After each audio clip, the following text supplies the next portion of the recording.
Okay, good afternoon. Thank you for attending the Inverter-Based Resources Registration Initiative webinar. As a reminder to all participants, this webinar is public and is being recorded.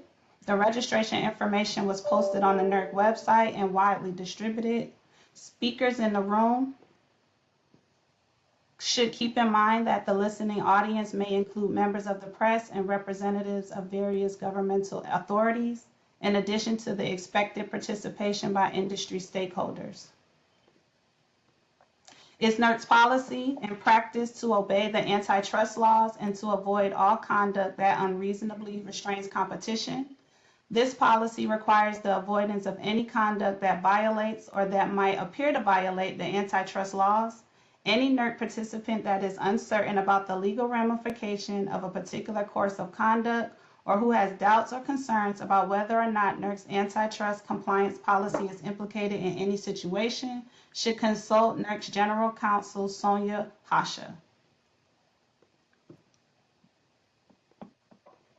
Should you wish to ask a question during today's webinar, we will be using Slido. You can scan the QR code shown on the screen, or you can go to slido.com and enter the passcode. All questions will be collected and some will be answered during the Q&A portion of today's webinar. At this time, I will turn the webinar over to the Associate Director of Registration from NERC, Jim Stewart. Thank you, Tiffany. I appreciate that. Good afternoon. It's my pleasure to welcome you to the ERO Enterprise Inverter-Based Resource Registration Initiative webinar. My name is Jim Stewart. I'm the Associate Director of Registration here at NERC.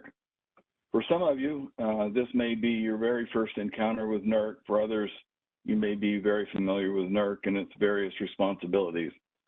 Regardless of your experience with NERC and the regional entities, we welcome you and appreciate your attendance. We've assembled subject matter experts from NERC and the 6 regional entities as presenters who are very familiar with the processes we'll discuss, and we are very confident that the information that we provide will be of value to you. As the webinar progresses, you may think of a question like you would like answered. You may recall that on the opening slide, there was a QR code which we encourage you to scan with your mobile phone. That'll allow you to access the Slido application, which will then allow you to submit questions to the IBR team. If you miss scanning the Slido code at the beginning, don't worry about it. It will be repeated at the end of each section. We plan to respond to as many questions as we can, time permitting, near the end of the webinar. If we don't get to your question, you are always welcome to reach out either to NERC directly or to one of the 6 regional entities for response to your question. Last time I checked, more than 700 people had registered for the webinar. Because of the size of the audience, we muted all the phones and really ask that you use the Slido application to submit your questions.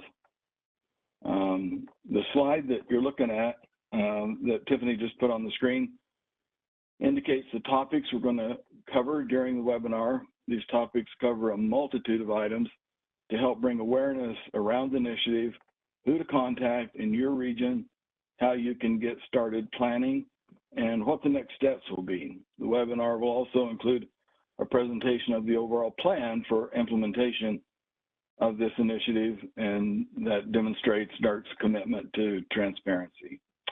With that, we'll welcome our very first speaker, Steve Massey, and thank you again for joining us today.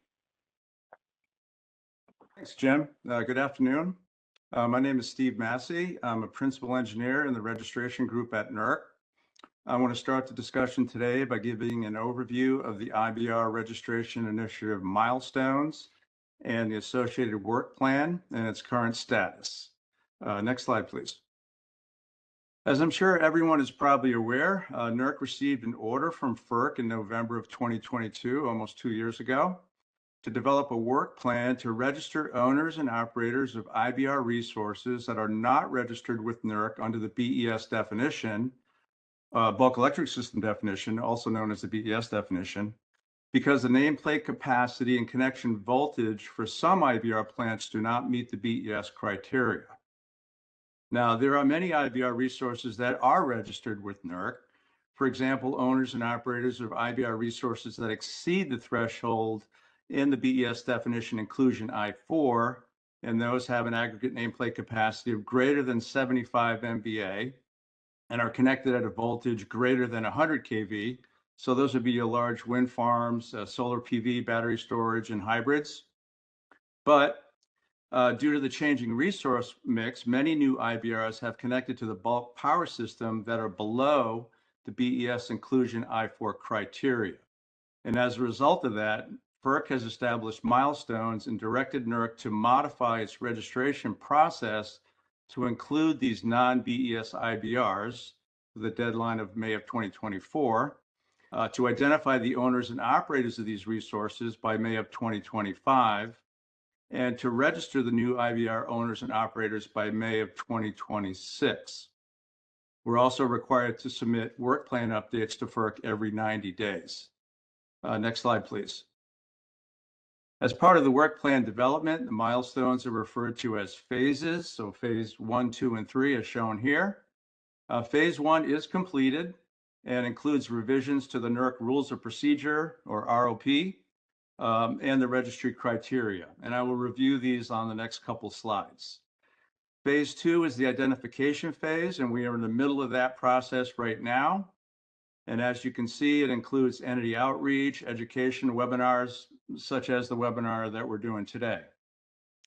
Phase 3 is the registration phase, and that won't start until next year. Next slide, please. As part of phase 1, NERC revised the registration criteria for the generator owner and generator operator functions by adding a new category to each of the definitions to account for the non-BES IBRs. These changes are located in ROP Appendix 5B, Statement of Compliance Registry Criteria, and correspondingly in Appendix 2, definitions used in ROP. These changes were approved by the NERC Board of Trustees in February of 2024 and by FERC on June 27th of this year. Next slide, please. Yeah, so on this slide is the revised generator owner definition that's in the NERC registry criteria. The first part of the definition, labeled as Part 1, is unchanged from before, except for the addition of the Category 1 GO in parentheses. In this part, it's for the entity that owns and maintains generating facilities with a capital F, and that's important because that refers to the NERC glossary and ultimately the BES definition. So Category 1 resources are BES resources, and that would include all types of resources, conventional synchronous generators, as well as IBRs. The second part is the new criteria that was added for entities that own and maintain non-BES IBRs that either have or contribute to an aggregate nameplate capacity of greater than or equal to 20 MVA through a system designed for delivering that capacity to a common point of connection at 60 kV or above. And these are the Category 2 GOs. And Part 2 is only applicable to IBRs. There will be some examples later in the webinar with different configurations of how to apply the criteria. So on this slide here is the revised generator operator definition in the NERC criteria. As you can see, the same approach was taken here as with the GO definition. The first part is unchanged from before, except for the addition of the Category 1 GOP in parentheses, and that refers to the entity that operates BES generation facilities. The second part uses identical language as the GO Category 2 definition and refers to the entity that operates Category 2 IBRs. Next slide, please. Okay, so this slide is providing an overview of the activities for the phase 2 milestones, which, as I had mentioned earlier, is the identification phase that we're in the middle of right now. This past summer, a request for information was sent to existing registered balancing authorities and transmission owners to help identify Category 2 GOs and GOPs for IBRs that are either currently in service or expected to be in service by May of 2026. The RFI was sent by NERC on July 8th, and responses were due to the respective regional entity where the resource is located by September 20th.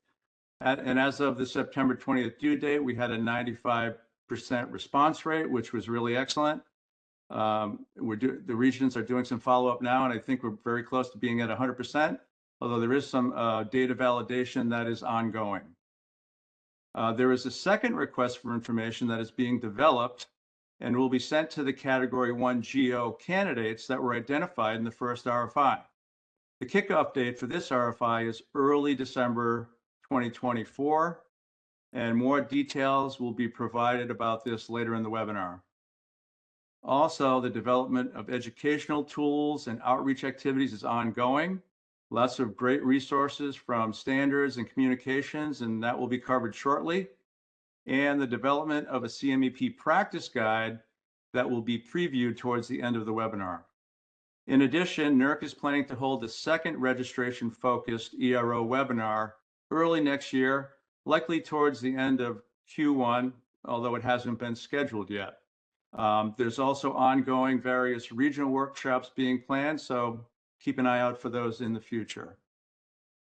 So that concludes my part. I will now pass this to Jessica for standards update. Thank you. Thank you, Steve.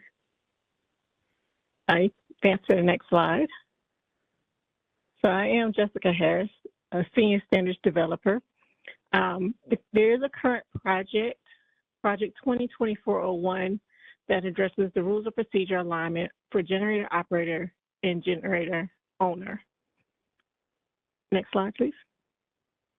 The drafting team for this project was given the task to revise the GEO-GOP definitions per the definition alignment SAR that was submitted by NERC on April 25th of 2024.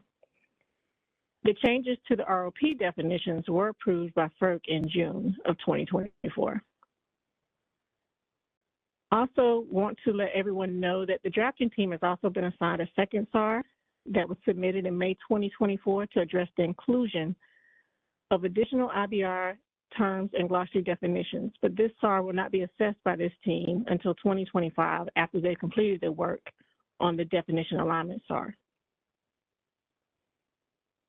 So far, this drafting team has been meeting since September 2024, and thus far has finalized revisions to the definition alignment SAR and completed the responses to industry comments.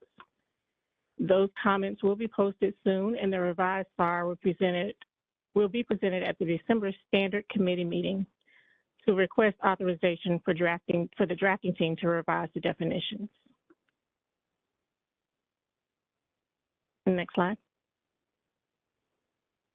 As the drafting team continues to work, they will be working, like I said before, on definition revisions, as well as the implementation plan on when the definitions will become effective in the standards that apply to Category 2 asset owners.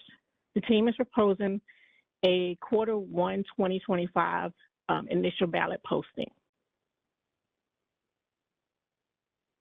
Next slide. So under the anticipated for compliance list is a list of standards that were identified that do apply to generator owners and generator operators, but they do not require revisions. And once the definitions are enforceable for compliance, these standards will then be in compliance with May 2026 upon FERC approval of those revised definitions. And at this time, we also have included PRC 28-1. I also have on the line Jamie Calderon from Standards, and I'll let her go ahead and add any additional information. Thank you, Jessica. And yes, this is obviously going to be a very complicated conversation as we move forward. There's a lot of versions of standards that do need to be revised before they become applicable to these new asset owners. So we're going to be providing up-to-date information as those projects move forward, and we have updated revisions going forward in the next 2 years. So confirmed for compliance means that we have locked down into the implementation plan that PRC 28 version 1 will have compliance confirmed in 2026 with the completion of project 2024-01. As Jessica outlined, we do anticipate that these standard versions will be applicable to these category 2 generator owners and generator operators in 2026, with the exact dates to be provided as those are determined by the drafting team. And with that, I'll hand it back to you, Jessica. Okay. Or sorry, we can move to the next. Yeah, we can move to the next slide. Okay. So to follow up on the PRC 20A, PRC 29 and PRC 30 will also be looking at confirmed compliance in 2027. There is a phased in implementation plan, so please refer to those projects for those details. Additionally, we have other standards that do require additional modifications. So what you see here is the full list of standards that are currently enforceable, not the version numbers that have generator owner or generator operators. There will have to be new versions of these standards with those modifications made prior to them being applicable. So we will have more information as active projects or new projects are developed to expand these to category 2, and we'll provide those compliance dates. Whether they're in 2027, 2026, or 2028 will depend on the development teams themselves and the implementation plans with those details. So at that point, sorry, Jessica, I'll hand it back to you. Thank you, Jamie, for that additional information. And I do believe that is all we have from the standards, and we will pass it on to Kyle.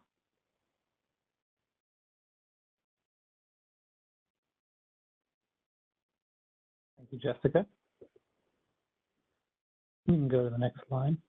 Yeah, I'm going to actually let James McGrain start off here with the enforcement bit, and I'll be back in a minute to talk about the compliance expectations. All right. Good afternoon, everyone. I'm James McGrain, Senior Counsel on Enforcement at NERC.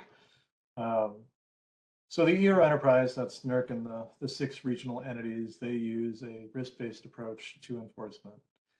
And that means the regional entities assess the risk of all noncompliance reported to them, and they assess the risk by looking at a noncompliance's potential impact, as well as the likelihood of any impact occurring, as well as any actual harm that occurs as a result of the noncompliance. And regional entities will also look at any risk-reducing factors the entity had in place at the time of the noncompliance as well. And so the assessed risk of a noncompliance can be either minimal, moderate, or serious. And nearly all minimal risk and many moderate risk issues are addressed through streamlined disposition tracks that do not involve settlements or penalties.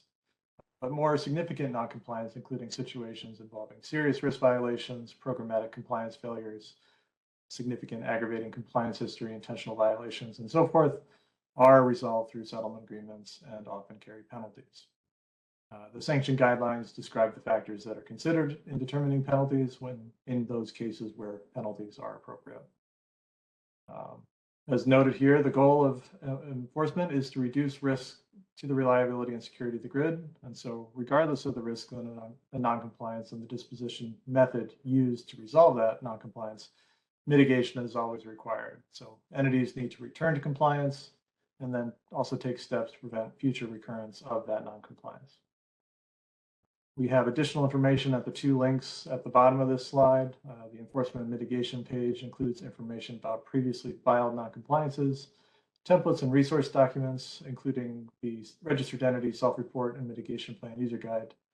And I would recommend that one in particular. It has a lot of good information about what to include in self-reports, as well as mitigation activities, should you find yourself in noncompliance going forward. And lastly, the CMEP and vegetation report page includes information about work that the ERO Enterprise has done in the compliance monitoring and enforcement program, and that's provided in both annual and semi-annual reports. So now I will turn things over to Kyle. James, and good afternoon, everyone. Just want to touch on a couple quick items today.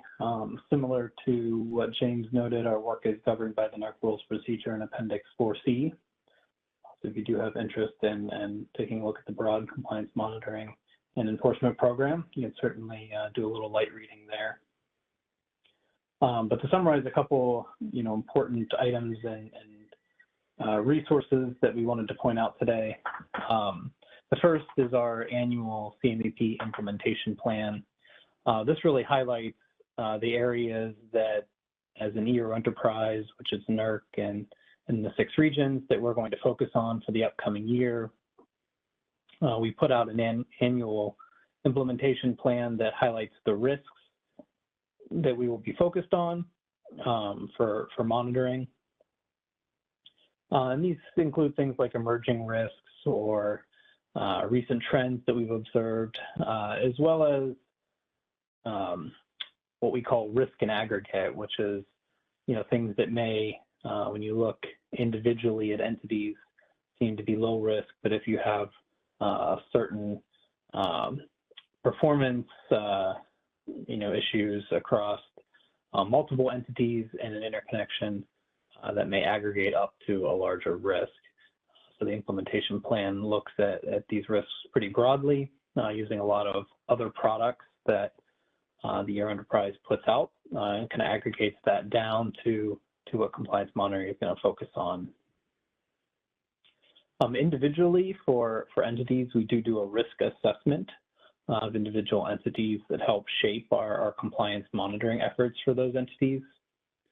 And those products, commonly referred to as the Inherent Risk Assessment and Compliance Oversight Plan, provide entities snapshots of their risk as viewed by the ERO Enterprise, and also help to inform areas that we will focus on.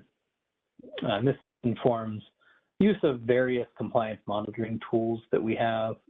Some of them have, more in-depth and resource-intensive approaches like audits, and some of them are really driven by the entity itself, such as self-certifications and things like periodic data submittals, which really are driven by events that the entity has and monitors and reports on.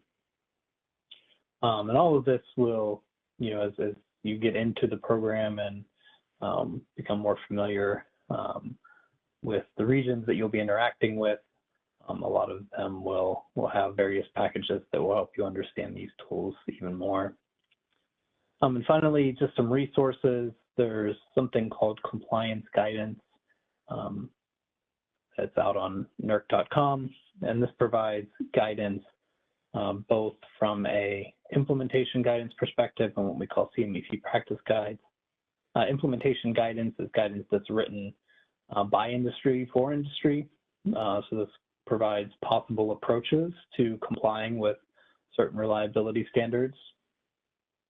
And this is a little bit different from the CMEP practice guides, which are written by the ERO Enterprise and used by CMEP staff in carrying out our responsibilities.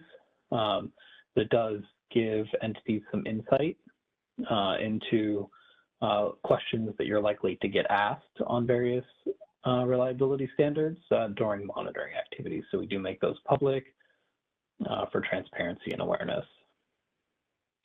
The last thing I wanted to touch on is just to highlight a little bit of a difference between registration date and initial compliance dates. We do want to separate those a little bit. You'll be working initially with registration to get registered. However, what triggers your compliance responsibilities will be the projects that Jessica and Jamie talked about in their slides earlier. So I do encourage everyone to very closely follow along with those projects, and specifically the implementation plans, which will outline the dates by which entities must achieve compliance with those requirements as those projects become effective. So that's something very, very important to follow along with, but wanted to note that there is a difference between those two dates. Thank you, and I would like to pass it on to Amy Klagholz, NERC's Director of External Communications. Thanks, Kyle.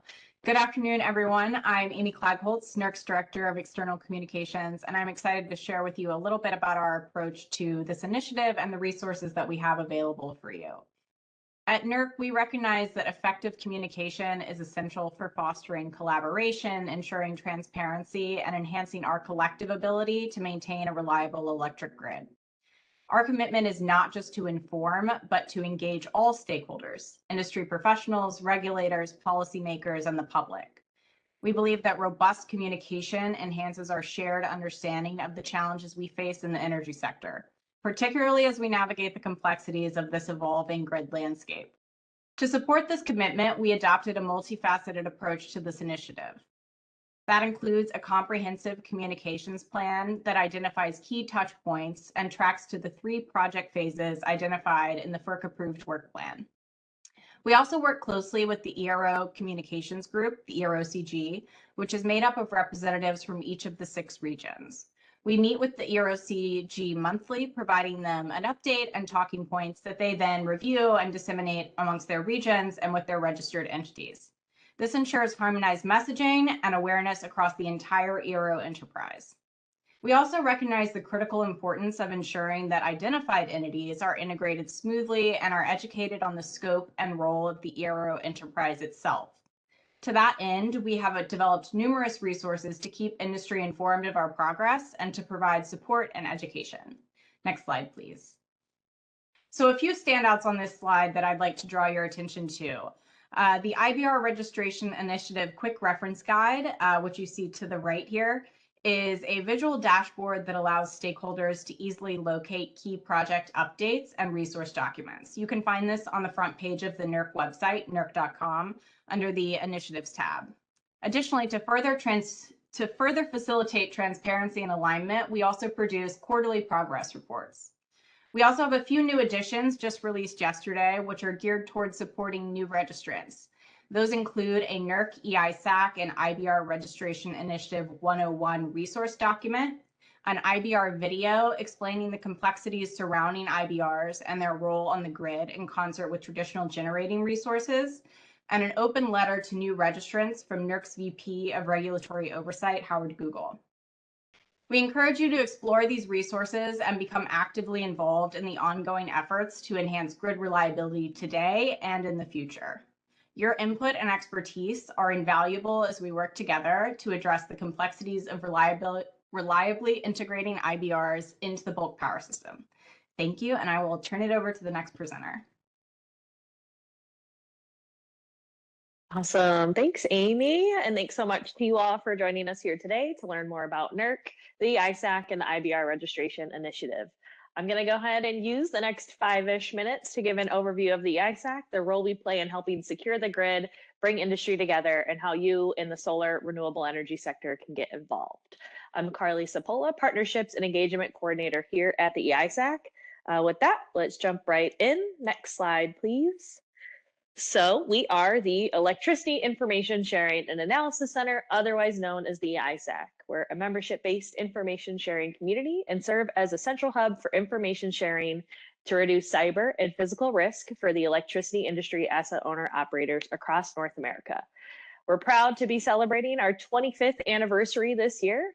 We've come a really long way in 25 years and are really proud to be offering our members high-quality programs, events, products, and services. Next slide, please. While the ISAC is a division of NERC, our focus is on voluntary sharing of information that does not rise to the level of mandatory reporting. NERC and the ISAC adhere to a strict code of conduct, which maintains that information shared with the ISAC cannot be shared with NERC or anyone with a compliance monitoring or enforcement role and cannot be used for NERC regulatory purposes. With that, a benefit to becoming a NERC registered entity is free ISAC membership. All impacted or need to be registered IBRs, other renewable energy industry asset owner operators are encouraged to apply for ISAC portal access. I'll note we do follow a strict vetting procedure in all entities that apply for ISAC portal access, and the vetting process may take some time. We appreciate patience as we move through this new process together and onboarding IBR members to the ISAC portal. More information on our eligibility requirements and the application form can be found at eisac.com. Next slide, please. So over the last 25 years, the EISAC has grown and matured to a community of more than 1,800 organizations, and we're just shy of 8,000 users. Our membership consists, again, of those asset owner operators of electric utilities that provide transmission, distribution, or generation services to the grid. This does include renewable energy assets. As you can see, IBRs are already currently represented in our membership, most falling within that other category of members that you see in the graph here. Next slide, please. In addition to our asset owner operator members, we also work closely with industry, government, and cross-sector partners. Here you can see just a few of the ISAC partner logos listed. We've got plenty more that I'll list off here too, but we have a lot of partners that we work with, including many of the electricity industry trade organizations. We have SEIA, ACP, the North American Generation and Transmission Forums. We have federal government partners such as DOE, DHS, and DOD, the National Council of ISACs, other international ISACs, Canadian government partners, as well as vendor organizations who can join through our vendor affiliate program that I'll touch on in another slide here. Next slide, please. So EISAC members and partners have access to a variety of information, products, services, and programs that we offer. So first and foremost, we have a 24/7 watch operations team that consists of open source analysts processing information coming into the ISAC, as well as tracking social media, dark web, and more. They're our first line of defense, and we've got both cyber and physical security teams working on that 24/7 watch team. We've got membership, access to our EISAC portal, which serves as the central hub of information for our members and authorized partners. The portal focuses on cyber and physical security related posts, as well as access to registering many of our other programs and events, such as monthly briefings for members. We have monthly briefings for partners as well, special topic webinars, as well as updates to events like GridSecCon, GridX, and our industry engagement program. We also have reports that members can find quite useful related to industrial control systems, monthly outlook on physical security trends, weekly vulnerability summary reports, to name a few there, all available on our EISAC portal. Next slide, please.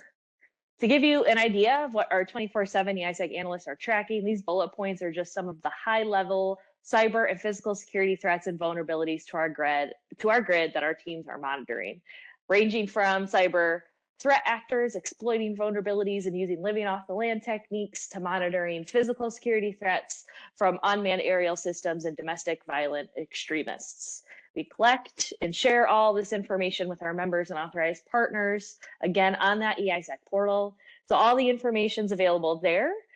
You can access this on our online portal or even sign up for email notifications as well. Next slide, please.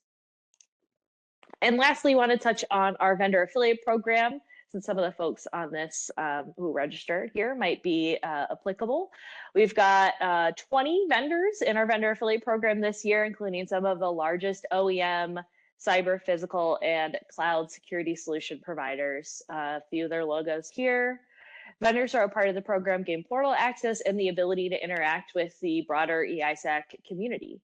Vendors in the program are invited to provide subject matter expertise on critical vulnerability security solutions through many of our EISAC programs and events. If you're a third-party vendor interested, or if you know of anyone that you'd recommend for the program, they can submit an interest form on the EISAC website underneath the vendor affiliate program menu tab. Next slide, please. With that, that's all I have for you today on the EISAC. Please feel free to send in any questions to the Slido here, and I'll kick it over to Tiffany. Thank you, Carly. Next, we will turn it over to our regional entity registration panel for introductions, kicking it off with Summer Stevens from MRO.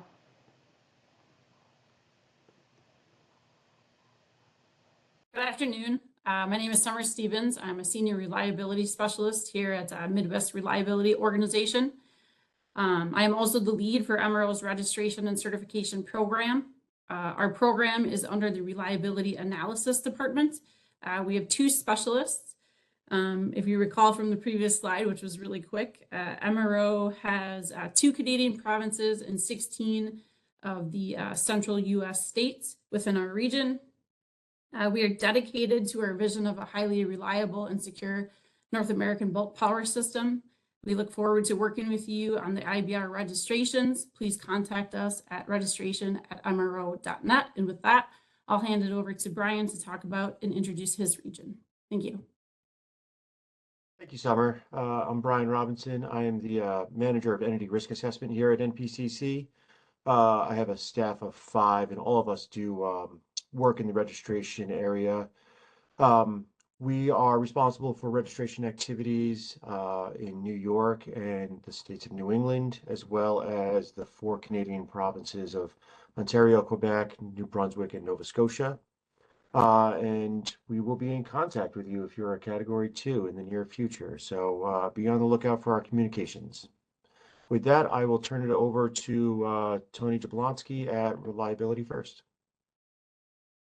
Good afternoon, everybody. My name is Anthony Jablonski, and I'm the Senior Manager in the Reliability First Risk Assessment and Mitigation Group. So that's RAM for short. And so amongst other functions we perform in RAM space, we have the registration responsibilities as well. So from a registration side, we have myself and we have Mr. Bob Holt, who does the brunt of the work in registration space. And he is the main point of contact for all things related to registration. So including this IBR effort that we have that we're speaking about today. So if you want to get in contact with any of us, please use the compliance@ourfirst.org email address. They'll get you in touch with either Bob or myself. And I'd like to announce that we've recently launched a dedicated inverter-based resource registration initiative webpage on our Reliability First public website. There's a lot of cool information out there, and we included the link on within the slide, so for you to peruse. So thank you, and I'm going to pass it over to Mr. Pete Heydrich from CERC. Thank you. Thank you, Tony, and welcome everyone. My name is Pete Heydrich. I'm Principal Advisor of Registration and Certification here at CERC. The Registration and Certification Group is under our Reliability Assessment Group, which handles all of our CMEP activities here at CERC. Our group is very strong in our expertise, and we have Marie Kozeb, Heath Martin, and Ryan Stewart on the team. We're looking forward to working with all of our existing entities today that will have the new Category 2 facilities added to their registrations, and also to the new entities that will be joining us that haven't participated with us in the past. Our contact email is our CERC registration at circ1.org email address. All 4 of us have access to that email, so you will get a response relatively quickly. We also have a dedicated page on the CERC website for registration activities, and also we are currently building out additional outreach websites associated with this IBR initiative. So please frequent the CERC webpage to get additional information going forward as more of these outreach opportunities arise. And with that, thank you, everyone. And I'd like to turn it over to Erin at TRE. Hi, everyone. Good afternoon. My name is Erin Quigley, and I am the Manager of Registration and Certification at Texas Reliability Entity, or Texas RE. I work really closely with Caitlin, or Katie Van Zee, who is the Director of Enforcement and Registration, as well as Brooke Rodaway, who is our Registration Program Coordinator. So please feel free to reach out to the registration@texasre.org, contact email, and one of us will get a response for you. We're responsible for all of the registration for the great state of Texas, so look forward to working with anyone who has facilities in our footprint. And with that, I'll pass it over to Mark to wrap up the introductions. Hey, good afternoon, everyone, and welcome.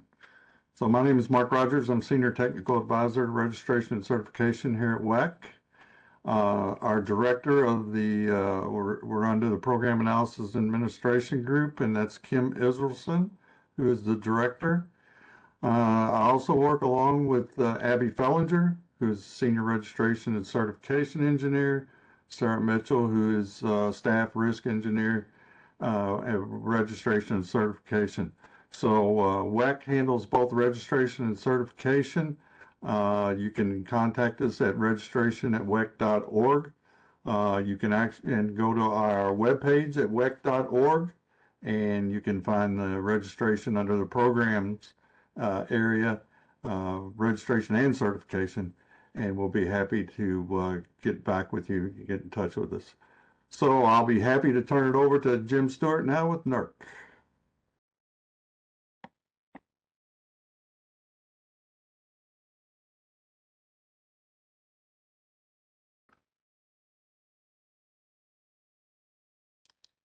All right. Yep, I got it. I think the next topic is the data request. Mark, actually, I think that's still you, is it not?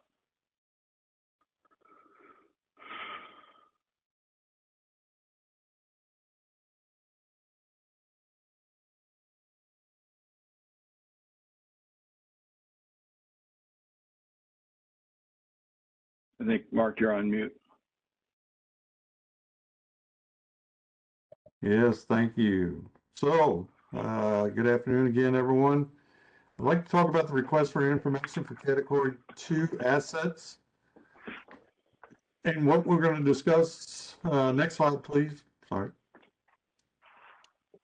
We're going to discuss topics for the next phase that we received information from the first RFI that was from the TOs and BAs.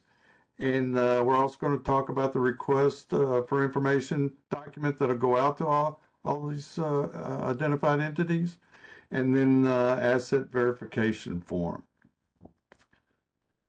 All the regions, as Steve Massey mentioned earlier, we did RFI for the BAs and TOs, and the data with EIA data that we've accumulated. We're in the process of all the regions removing duplicates and trying to narrow down the number of actual Category 2. And we're going to provide that number to NERC, regional senior management, and any boards that they want to direct those numbers to. Next slide, please. So what is the request for information? As you can see, this is just a small diagram of what the document's going to look like. And we'll, as Steve said earlier, Steve Massey, we're going to start this around December 2nd.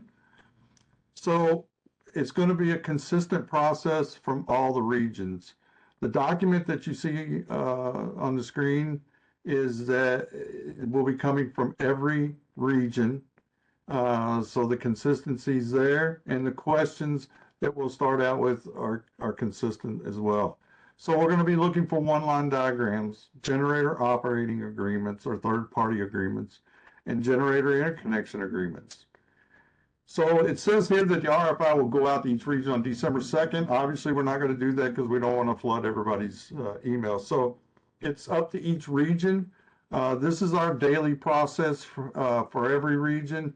Any entity that's currently a BES or putting a BES facility online, they send us our request through cores. We pull it in, and then we do the analysis, and more than likely you'll get a request for information.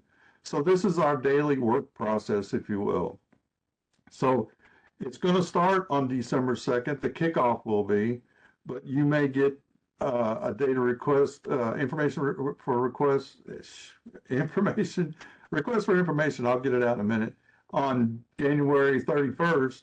And all the information, when you get the request, it's going to be due in 45 days. Next slide, please. Along with this RFI, you'll receive an asset verification form.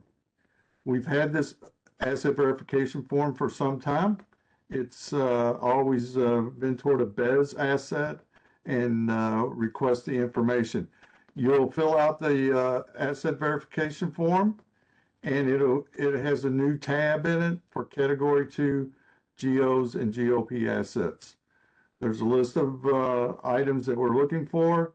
Please fill that out, and you'll send it back with the information we're requesting on the RFI, the one lines, the documents that that may be requested. And then please, Tiffany, if you'll go back to the slide before, I want to make sure, please do not return the information to NERC, because we'll get in a cycle of throwing emails back and forth and trying to find out who sent what. So please, let's not send it back to NERC. It needs to go to your region that sent it to you in the beginning. Okay, Tiffany. And then you can go to the next slide. And that's all I have right now, Tiffany. So before we jump into the questions, I wanted to mention that I lead a group of registration professionals here at NERC that work with and support the 6 regional registration teams.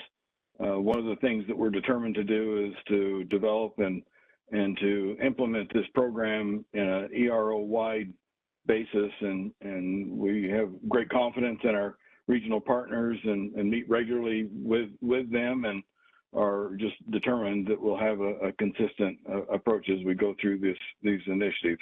I just wanted to mention that I'm not the only registration person at NERC. You're always welcome to reach out to NERC to try to get answers.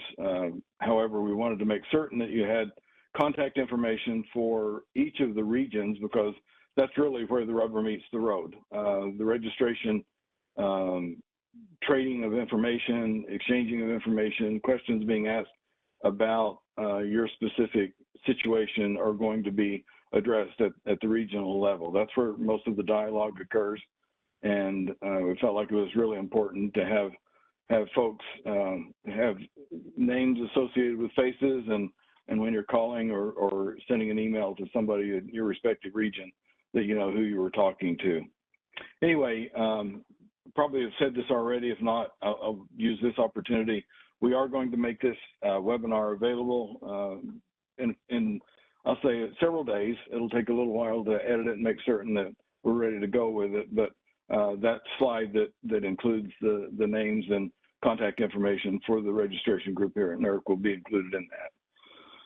So with that, we'll jump into the questions. This question, Jamie, I think you're still on, hope you're still on here, was addressed really to you. Isn't one of the jobs of this standard drafting team to review all NERC reliability standards and determine applicability to Category 2 GOs and GOPs? We have Jessica on. I'd like to give her just the floor to take the first stab at this question, and I'll jump in for anything additional. Thank you, Jamie. Given the SAR for this project, the drafting team was only tasked in the SAR to align the definitions of generator owner and generator operator with the approved definitions in the ROP. And so for them to examine every reliability standard is outside the scope of this SAR. Yeah, and just to clarify on that, when we're talking with this coordinated holistic solution with compliance and registration standards and legal, we really do want to, and ISAC, my mistake, we do want to make sure that we're providing a single solution and moving this forward. That project is focused on one part of it, where we're updating the standards, updating the definitions. When we update a definition, it applies through all reliability standards. So when we're talking about what needs to be compliant with and when, that's going to be conversations that we continue to have and provide updates on through this initiative. Those won't be decisions that are independently made by the drafting teams. We're going to be continuing to have those conversations as we develop these individual projects. But there will be multiple projects that will be looking at advancing updates to revisions to the current standards. That project is very focused on updating the definitions to be used in all standards. Thank you. While you've got the floor, Jamie and Jessica, there's another question that has been posed to you folks. Will SIP 2 recognize the IBR registrations to include IBR resources as part of the control center calculation and definitions? Great question. One of the things that we have committed to is doing an evaluation of the SIP standards for next year. We do have that as a tentative priority that we're focused on, but we do have to do a larger initiative. Conference is what we're looking at for 2025, looking at all of the standards. Earlier in our presentation, when we showed that there was a list of standards that did need additional modifications, some of those might be in currently active projects, standards development projects, and some of those might need to have new standard development projects developed and subsequent SARs developed. Prior to those, we do want to have a technical conference put together to have questions sorted out with industry in full, specifically in regards to SIP. But there's other questions that we have for some of the standards to make sure that they're being considered of all of the nuances as we're bringing in these new resources to make sure that we're putting together a solution that's reasonable, just, and enforceable. So those conversations are yet to be had. We are looking at presenting that information out through this initiative for 2025. So more information to come specifically for SIP. Okay, thank you. Shift gears a little bit.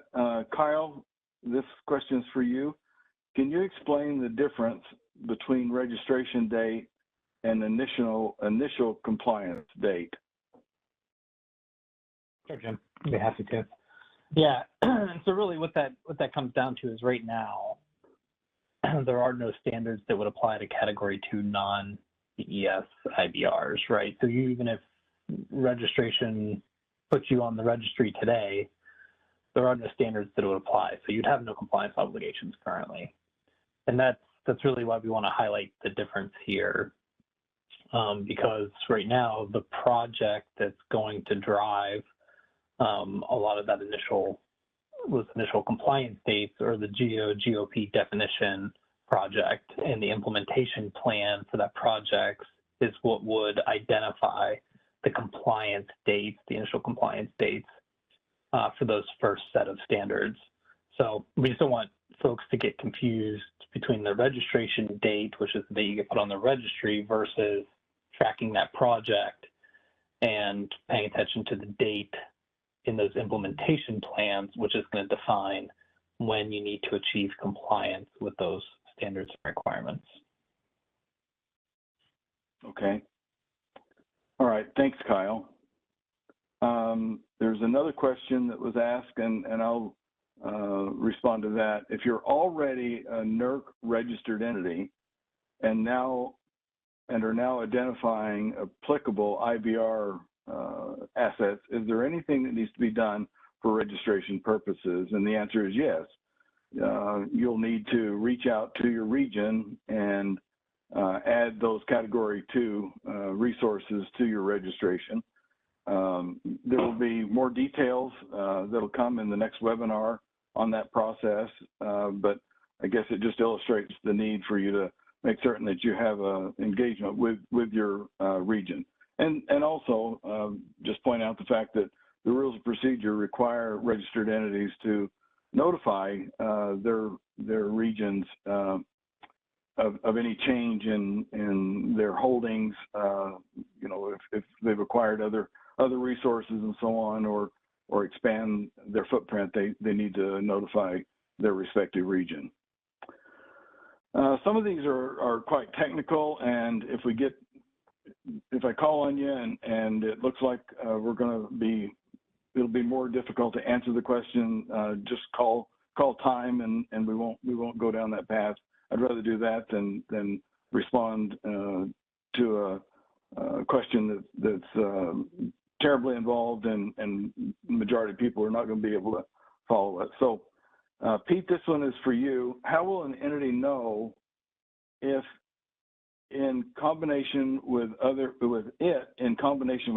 entity aggregates to more than 20 it's not place here, more than 20 MVA and connected at 60 kV or higher, and is now a Category 2 GO?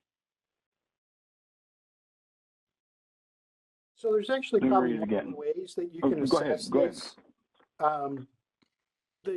The first place that I would go to look at making that determination would be to the interconnection point, that ultimate point where the generation interconnection facilities meet that bulk power system owner that you're interconnected with, and speak to that entity, because they're going to know how much capacity is allowable on that generation interconnection facility.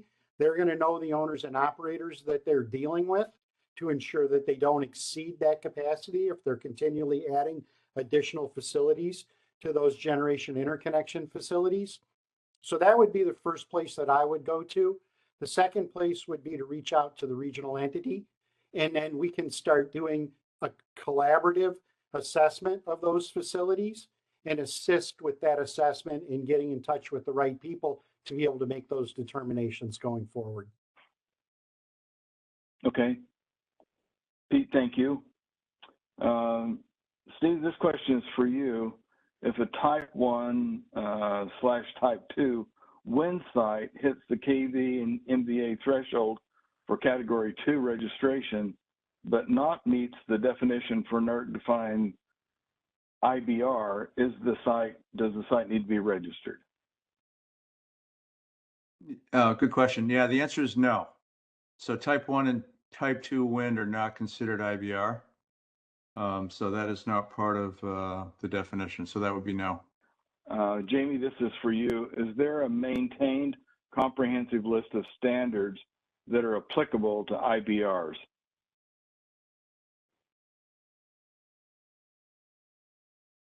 That are applicable to IBRs. So what I would say is that standards are applicable to a combination of functional entities as well as facilities. So there's going to be a combination that needs to be sought for there. What we can do is, and this is actually something that's come up a couple times, is putting together a list of those standards that are applicable to IBRs as well as generator owners and generator operators. So currently that's not available on our website, but that is something that we're looking to add. Very good, thank you. Pete, another question for you. If your nameplate capacity is 20 MVA or above, but you're operating at 19 or below, can you operate at 19 MVA prior to completing NERC registration?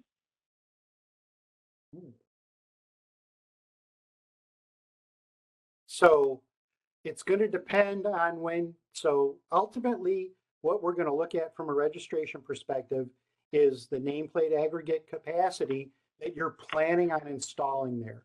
And if you, even though you're only operating at 19 NVA, if you actually declare commercial operations and establish that commercial operations date, then you are going to be registered for these facilities. Okay, thank you. Steve, this question is for you. Would a synchronous generator of 75 MVA connected at 69 kV be required to register? Okay, no. Synchronous generation is applicable, it falls under BES definition, inclusion I2. That's at 100 kV and above. So, in the category 2 criteria that was recently approved is applicable only to IBRs. So it does not apply to synchronous generation at less than 100 kV. All right, thank you. Mark, wouldn't want you to be left out here. Who will receive the regional RFI to identify category 2 candidates at companies that already have category 1 GOs? Will it be the PCC? Yes, that's correct. So if you're already a registered entity with an NCR number, it's going to be our standard process of business. The PCC that we normally deal with or will receive the RFI. All right, thank you, Mark. Pete, this is another question for you. What if a site is 75 MVA and interconnected between 60 kV and 100 kV? Is this site category 1 or category 2? You're greater than 75, connected between 60 kV and 100 kV, you're going to be a category 2 facility. If you were connected at greater than 100 kV or equal to 100 kV, then you would be classified as bulk electric system. So you would be category 1 under those circumstances. But between 100 kV and 60 kV, regardless of NVA, threshold, as long as you are greater than or equal to 20 NVA, you would be classified as category 2. Very good, thank you.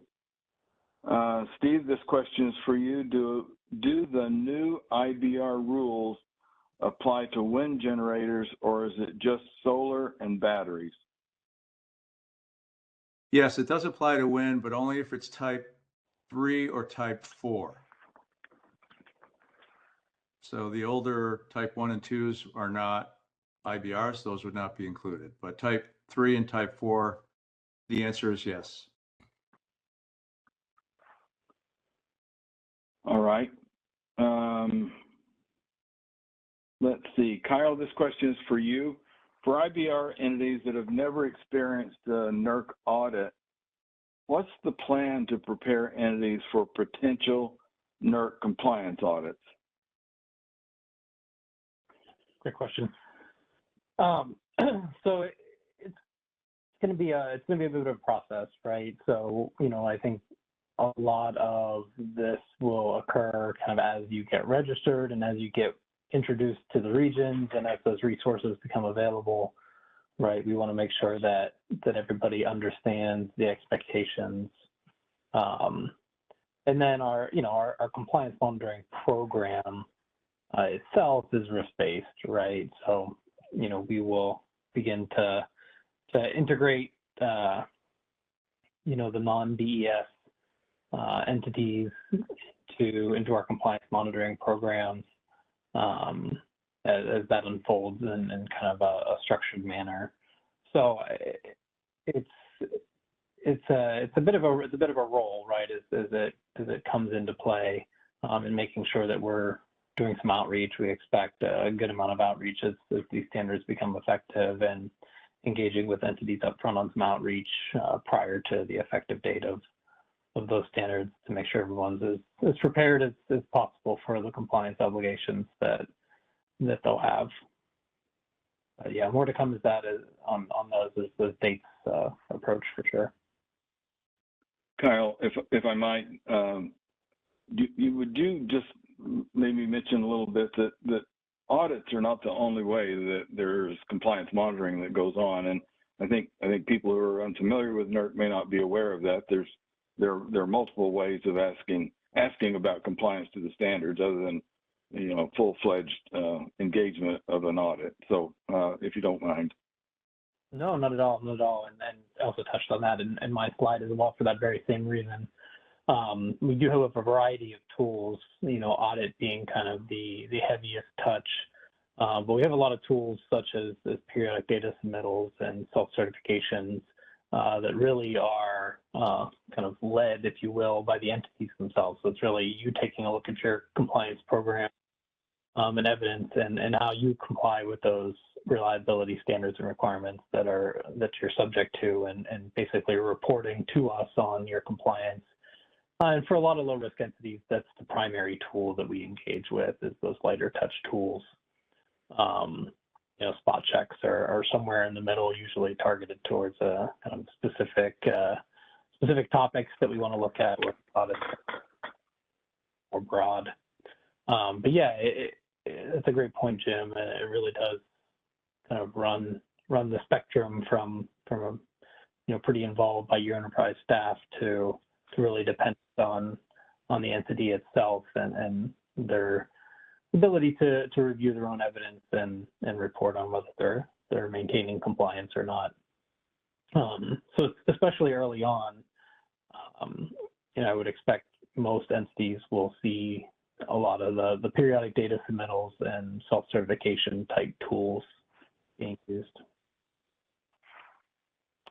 I think that's very helpful. I think if an entity is not familiar with NERC and mandatory compliance with standards, you might build this picture up of that's how you're going to engage. It's always going to be an audit with a full team of people looking over your operation, and that's just simply not the case. Anyway, thank you. I appreciate your answer. There was a question posed here, which I think is probably relevant or of interest to several people on the phone. Can NERC or the respective regional entities please share an update on the adoption of the new Category 2 definitions by Canadian provinces? The fact is, we're just really not prepared to do that. I think each of the provinces has its own approach to adopting standards, and I don't know what the status of that is, and I don't think anybody else is just yet. So I think more to come on that. We'll talk to our folks in that deal directly with Canada and Canadian relations and see if we can't get a little more answers for future webinars. But at this point in time, I don't think we have an answer for that. Steve, here's a question for you. I thought the sub-elements such as reactive power resources are not included under category 2, but only IBR resources. Can you clarify? Yeah, I think this is a question that we maybe misunderstood earlier when you're referencing sub-elements. Maybe we weren't sure what that meant, but if you're referring to reactive power resources like capacitor banks or something like that, those are not included when we talk about determining, what the aggregate nameplate capacity of a resource is. For an IBR, it's for the inverter itself. But even under the bulk electric system definition, let's say for a wind farm, we look at the nameplate rating on the actual wind turbine generator.